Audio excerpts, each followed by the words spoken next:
Thanks for coming here. I'm just going to talk about some of the collaboration tools that we use at Charity Village and compare and contrast them with some of the ones that we use at Taking IT Global, and share a bit of thoughts I have on collaboration, working from home, productivity, that sort of stuff. So I only have 15 minutes to zip through all of this, so bear with me as I go through this. So just quickly about Charity Village, it's an organization that has a job board, resources, content for nonprofits across Canada. We basically try to help people working in this sector be better at their jobs. We are a virtual office, meaning we don't have a central location. All of our employees work from home, which is great and horrible at the same time. Which is why we rely a lot on internet collaboration technologies. For instance, SharePoint, which is a great project management tool that I recommend anyone to try it out. You can compare that with Basecamp and but with SharePoint, actually, one of the great things that we use with SharePoint is document and file checking in and checking out systems. When multiple people are using the same document over and over again, it's really good to know that one person is in control of that particular version. So when you're checking out documents, it really helps to stay on top of who's in control of that document at that specific time. Socialcast, which is another tool that we use, it's enterprise microblogging. Essentially, it's sort of an update system that we use across our staff across the country to let people know about specific projects they're working on, pieces, articles that they're writing, times when I'm out of the office. You just need to know where to find me. We also use it as a way to sort of act as a virtual water cooler, so we can share things that we saw online, with watching TV, or arranging meetups that we have amongst the staff who live in this area of Toronto. Dropbox, I'm sure some of you know about that. It's, you can share some of your hard drive space and put documents that people can collaborate on, which is accessible online and on your local computer as well. We also use a wiki, specifically ScrewTurn Wiki, which is a ASP.NET environment wiki. Again, wikis are great for tracking versions of the specific pages that you have. We particularly use it to keep track of how we do things within the organization, because those processes can sometimes change frequently, so it's good to have that online and accessible. One thing about wikis, though, is you have to learn wiki markup language, which is, it's different from HTML. You can't just type in anything into the WYSIWYG editor. So you're learning a new language, but it does allow you to be very efficient in formatting with your documents. So what would you use that markup language for? Give me an example. So if you needed to bold something, you'd actually have to, instead of using the B tag in HTML, or actually just clicking bold on a WYSIWYG editor, you'd have to use, I think it's asterisk, asterisk, asterisk, the word, and then close it off. So that's on a page that you've entered? Yep. Oh. So I'm using Mac OS Wiki, it's real WYSIWYG. Right, so there are some that have integrated WYSIWYG in, and others that haven't. So it depends on the wiki that you use. The one that we use, ScrewTurn, it does both, but I find personally using the wiki markup gives me a lot more control, because sometimes the editor breaks down a little bit. So that's where you run into some issues. What other tools do we use? Cauliflower, conferencing tool for phone conferencing. You have local numbers across Canada and around the world that you can call in, so people aren't calling in a 1-800 number that you might have to pay for, or calling long distance, paying for long distance fees. And like I said, because we're spread out across the country, it's great to organize that sort of stuff. In terms of web conferencing, we use GoToMeeting or WebEx. Those are two similar softwares that are out there, all web-based. You can share desktops, control your mouse and keyboard. And also, one of the great tools is being able to raise your hand virtually. So when you're having conferences or deep discussions that people are trying to jump in or jump out, it's always great to have someone steering the meeting using the tools with GoToMeeting. There's a little button that says raise your hand, and everyone can raise their hand, and it tells you in order who raised their hand first. And finally, Twitter, Facebook, LinkedIn, all those social networking stuff, we use that as well to engage our audience, some of the partners that we work with, and just the general public who are interested about what we do. So that's Charity Village in a nutshell, the type of tools that we use. At Taking IT Global, which I used to work there 2 years ago. They are a nonprofit set to engage young people around the world on global issues. And one of the great things they use is their own custom-built technology, actually. The founders there built from the ground up a social network CMS system that enabled volunteers from around the world to translate documents into different languages, to run groups, to run projects all online in a pretty simple, stripped-down version of the CMS software that you see out there. And they also have a custom virtual classroom, which is very similar to the web conferencing tools that are out there, but again, stripped down so that people around the world or its teachers can engage individuals, their students and other teachers around the world on these different global issues. I could speak more about that if you want in the Q&A, but because I don't really work for them anymore, I can only tell you what I learned up to 2 years ago. Things might have changed there. Another technology that we use at Taking It Global was Cisco Telepresence. You had a chance to try that out. And if you do get a chance to, I highly recommend it. Basically, you're in a room with 3 screens, and you actually can see someone in India, in New York, in London, who are in the same Cisco Telepresence room in that location. And you're able to have these meetings and cut costs, have a smaller carbon footprint, of course, and really start engaging people in a visual basis. So, some tips on how to do all this. How much more time, actually? You've got tons of time. Okay. So, take your time. So I'm going to slow down now. So, some tips here. For collaboration, agree on a policy, right? Have a strategy on how you guys are going to be collaborating with each other, and then stick to it. One of the things I found collaborating with people across the country or around the world is we all have our habits and tendencies in how we do things, and if we don't make a commitment that for this particular project or for this particular program, we're going to do things this way and use these tools, everyone's going to end up, working in Word for this, and then someone's going to be using Excel for that, and then people are using different calendar systems. You really have to lock down right at the beginning what it is you're going to be working on and how you guys are going to be using that.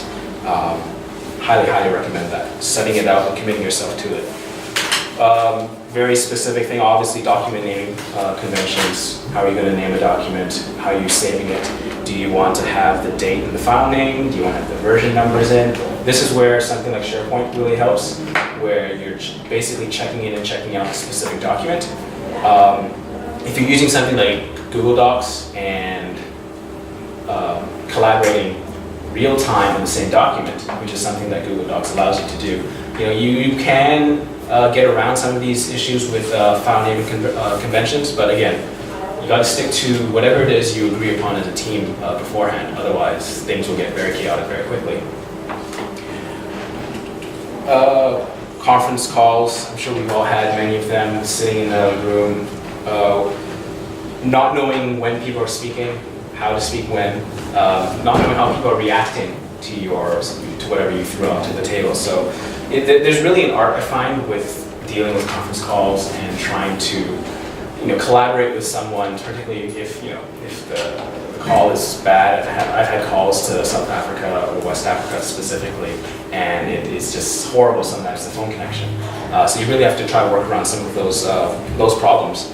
But some of the tips I've learned with running conference calls, obviously having an agenda, keeping it to 45 minutes. I find for me that's the golden time frame where people would schedule an hour, but your agenda only runs for 45 minutes. You have that 15-minute buffer, and if you think this is too short, then you're cramming too much into your meetings. You really should be using meetings as check-ins. If you're doing some sort of big discussion in your meeting, make sure you have a lot of stuff prepared beforehand. I find a lot of conference calls just run on and on because someone wants to just control the discussion, and that's really when you need a good chair person to manage the entire process and make sure people stay on track. There is an agenda, you stick with it, and you keep hammering that point home. If you can get everything done in 45 minutes, great, people walk away feeling I had a great conference call. If you drag me on an hour, hour and a half, people start losing their focus, people start to not pay attention, and it's worse even when you're trying to come to a decision on something and people are just getting distracted. So try to keep your conference calls to, for me, 45 minutes is what I prefer. You might be able to experiment with other times, of course. For people working like at home, who have this luxury, or this curse, of working from home, find the hours where you are productive. I know this isn't always useful if you're working from a 9 to 5 schedule, but for me, I find I'm really productive from like 7:30 to 11, and then 3 till 7 o'clock in the evening. So that's when I schedule most of my work. The rest of the times, I know I'm not going to be as productive for projects, for programs, so I do that for my own personal time. Excuse me. Obviously, this is really easy when you are at home and you have that flexibility of not checking in, not seeing your boss on an hourly basis. But when you are productive, obviously find those tools and techniques which work for you. One that I've actually started working on is the Pomodoro Technique, which is basically you partition out all of your tasks into 25-minute chunks. So you set yourself 25 minutes to do this one task. Once that's done, you have a 5-minute break, and then repeat. Once you've gone through that cycle 4 times, you can take a 15-minute break. And it really forces you to, turn off your email, turn off Twitter, just focus. You have the documents, whatever it is that you're working on, in front of you for those 25 minutes. 25 minutes goes by really, really fast if you don't have distractions.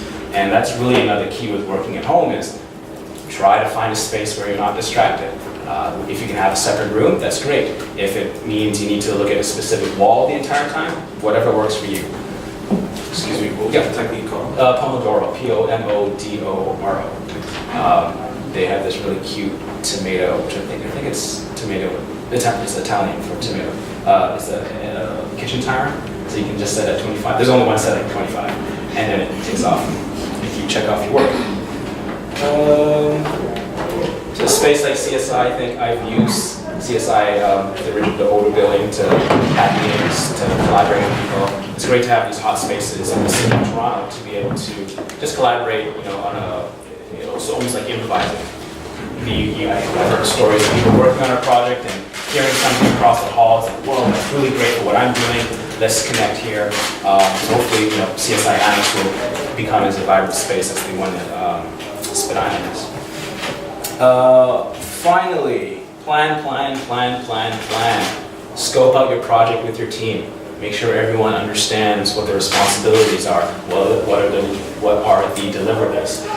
It's just basic project management, basic efficiency. But once people know what they're committing themselves to, and everyone basically signs on to delivering that, all it takes then is just checking in with people and making sure that they are able to accomplish what they've been tasked with.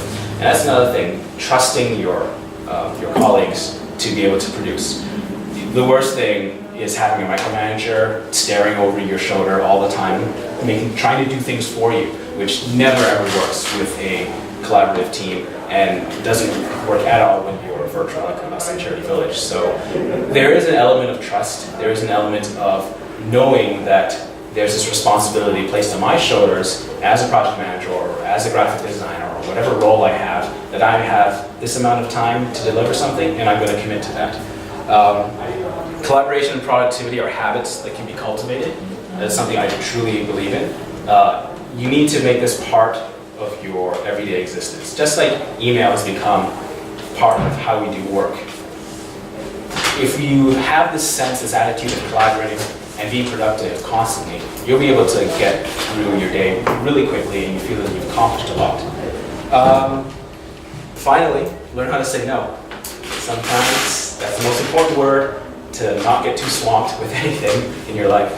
Just say no, or say no, but here's someone else who can do this for you. So I'm just going to wrap it up there. If you have any questions, I'm sure we'll have time for Q&A after. Where are we doing now? Or now, And sure. then we'll have a minute after. I know I sped through a lot, so. I have a question first. So you mentioned you use SocialCast, I think it's called. I'm curious to know, we are recently experimenting with that ourselves with our TechSoup global network and using a different network called Yammer. I've used Yammer briefly before. So I'm curious to know, how do you fit that in with your day, and how do you find that it works and make the time to update it and make it actually valuable for you to use? Yeah, so there are two ways. With Social Cast and Yammer, you can log in to the website and access that tool online.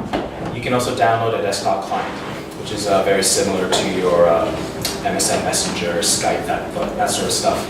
Of course, the downside with having that constantly floating on your desktop is obviously getting distracted every time someone updates Social Cast or Yammer. You're constantly getting these feeds over and over again. For me personally, I just turn it off and turn it on at those points of the day when I'm going to connect with my colleagues. I'm lucky in the sense that I don't have to be in touch with everyone in Charity Village 24/7. So it allows me some bit of that freedom. Other people in our organization do have to balance that, trying not to get so overwhelmed with the information. Obviously, there are ways to just manage the flow of information using groups. Group functionality on SocialCast, so people can subscribe to specific groups that only talk about specific things. And again, just making sure that people who are involved in their organization using those tools stick to those conventions. It's a cultural thing. If there are always going to be people who just go against the trend, so you just have to kind of deal with that. But generally, I find if you know what you're using it for, and people agree that we're going to, in our case, we're going to use it for talking about specific projects, talking about when, like I said, when we're out of the office, little notes and instances like that. It's worked really well for us. So try and experiment. Yeah, there's SocialCast, there's Yammer, there are other microblogging tools out there for you. I got a question. I've been a subscriber to the Charity Village newsletter for a couple of years. And one of the things that struck me about that newsletter versus other newsletters is, I imagine there's an entry for me somewhere in the contact management, but Charity Village, more than any other service it seems, culls the list. They contact you and say, you must log in and do this to your entry, reactivate your account, or you're going to be deactivated, removed from the listing. How do you guys come up with that? How do you decide when somebody in an email list or somebody who's attended an event is no longer worth the draw? Do you have to, do you do that every year, every 6 months? In the case of that specific one, we ended up having a database of, I think it was like 90,000 addresses. Wow. And that's the matter, because before that cleanup process, we didn't really know who was reading our newsletter. So it was a way to re-engage our audience, Right. to make sure that they are on board with some of the things that we're going to be doing in the future. And in terms of, from a strategic standpoint, if you're not using Charity Village at all and you really want to be taken off, that's fine. We have our audience who wants to use our services, and they are going to be the ones who's going to respond to update your info, log in, and do all these steps that we have for you. We also in our case, we also make signing up for the newsletter really easy, so if you decide to come back, it's not a huge issue. Right. And it's easy for us to just turn on people's notifications, so you can still maintain your account with us and just turn off receiving the newsletters if you don't want that. I understand that, but I guess what I meant more was, you said you had 90,000 addresses. I imagine there's probably a lot of bounce backs of dead email in that kind of list. So what's a good rule of thumb when dealing with that kind of list management of how you determine when to call and how aggressive you are? I think it depends on the organization from one to one. In our case, we ended up, if I remember our history correctly, we started working on this cleanup process about 6 months ago. And I think it was about 3 months ago when we first started sending out these reminders to people. Right. And really, it's just an ongoing process. It is, you really do have to keep your subscribers updated as often as possible, otherwise you're losing out on informing the people about your events or your programs or what have you. In terms of a rule of thumb, if it bounces back, 2 or 3 times, obviously it's not an active email. You can delete that. At Charity Village, we also have account managers who basically, when people are posting job ads, we have that one-to-one relationship. So sometimes our account managers actually go out and just email people on the list, say, just making sure, are you alive? Or, not are you alive, but is this account still active? Are you still interested in Charity Village? That sort of stuff. So we still have that personal touch to database account at a certain level. Once we've culled this down to the ones that are obviously completely dead. Yes? Thank you for your presentation. I just wonder if you can expand a little bit about your experience internationally in terms of using this kind of technology, especially for instance, web conferencing. Yeah, sure. One of the big challenges with technology internationally is internet connection speeds. When I was working at Taking IT Global, a lot of our members who were part of our network were in the developing world, were in places where they only had dial-up. So one of the things we did in terms of developing some of the software was making sure it wasn't too image heavy, it was more text-based. And then before I left, they started using more mobile technology as well, because that is really taking off, particularly in sub-Saharan Africa, in Asia, and in South America as well. In terms of web conferencing tools internationally, I find that, at least in my experience, we were working with younger people who were using this sort of technology in their day-to-day lives. And that was one of the draws with working at that organization, was these people knew how to use online chats, were very comfortable with this idea of collaborating online, just in a perhaps different context. Maybe it was about music, maybe it was about cinema. Now we're talking about AIDS, now we're talking about climate change. So that was the context that we were working in. So I find my personal experience working internationally is everyone, like I said before, everyone has their own tendencies, but they are willing to commit to a certain process, to a certain technology, if they know right from the beginning, this is how we're going to do things. That was what we were very clear with. Taking IT Global, here's a website where you can engage other young people around the world about these issues. We have all the tools online for you. They're really accessible, even if you have a high speed versus a dial-up connection. And really, it's what do you want to bring to the table, and giving them that opportunity and inviting them into the fold. So I hope that answers some of your questions. To a certain extent, but at the same time, for instance, you emphasize that low cost of these, web conferences type of technology. At the same time, for instance, my experience is that, especially internationally, without, for instance, establishing any kind of human relationships, that may or may not be cost effective. Yeah, I think that's a great question. At the end of the day, I think it really, what's more important for your project, for your organization, that face-to-face contact. If that's what's needed to set up that relationship at the beginning, and then from then on you can continue working online, maybe that's a decision you need to make. In my experience, like I said, because a lot of the youth that we are working with were more comfortable not really, having to see that other person on the other end. They were able to just say, all right, I trust you, I'm going straight into it, we're doing this project together. It might be a generational thing. That said, when I was working at Taking IT Global, we still had to make trips overseas at certain times to set things up, to begin relationships. So absolutely, that is important. But I think it is a case-by-case basis, and who you ultimately work with. Yeah, sure. Of course, it's different, but I guess that there are different levels.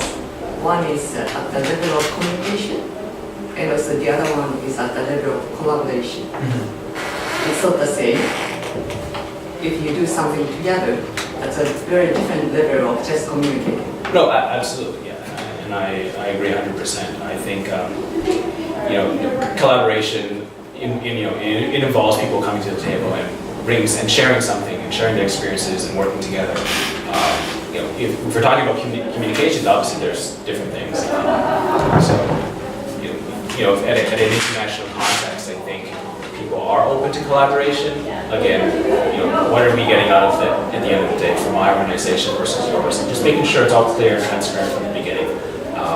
Navigating the cultural differences that you have, obviously, it just takes time. And so, definitely, technology enables you to overcome some of these barriers, but at the same time, you're right, you do need to sit in front of someone, and that's where actually Cisco Telepresence, not to plug that specifically, but being able to see someone, even though they're in Mumbai versus when I'm in Toronto, really does help to an extent.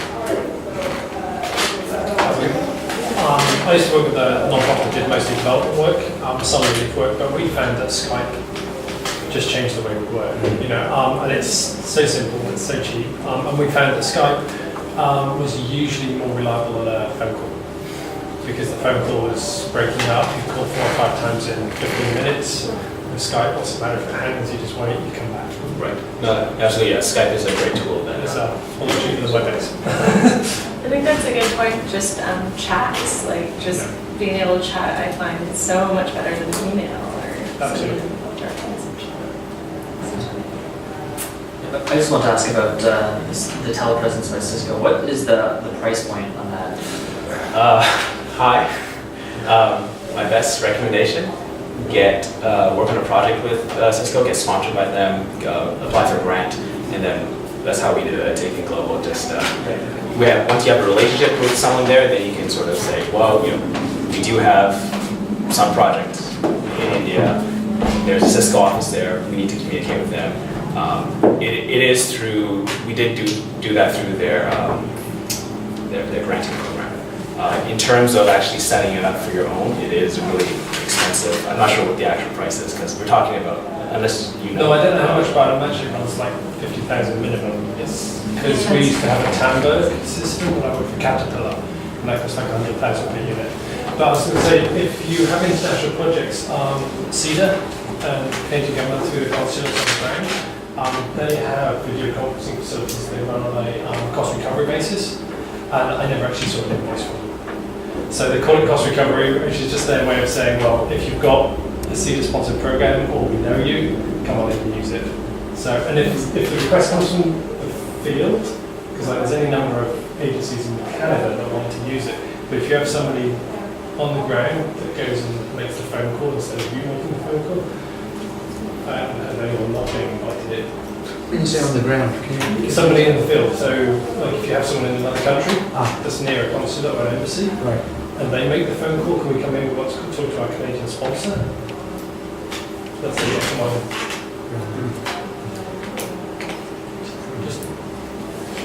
But Skype's still better. No, absolutely.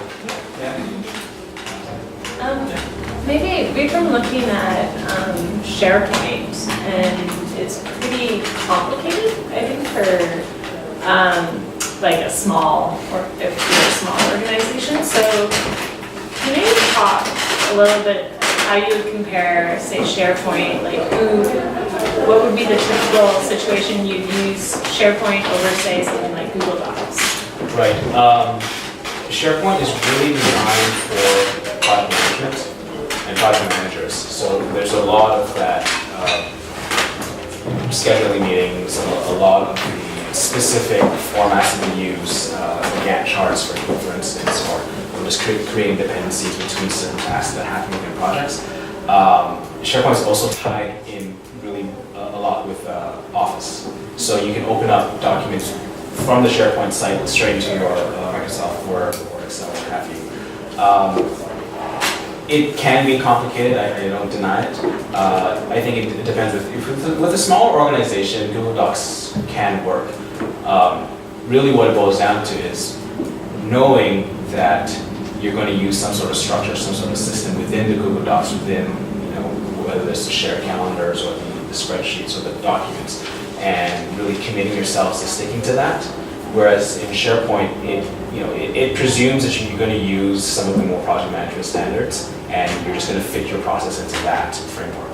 So you're a lot more flexible in creating documents on your own with Google Docs, but the downside is if someone who's not familiar with your techniques or who screws up accidentally there are some downsides to using Google Docs, I find. I've also found Google Docs, at least when I was working on them before, a bit temperamental sometimes. You wouldn't be able to save things, or would save things not in the right format that you needed.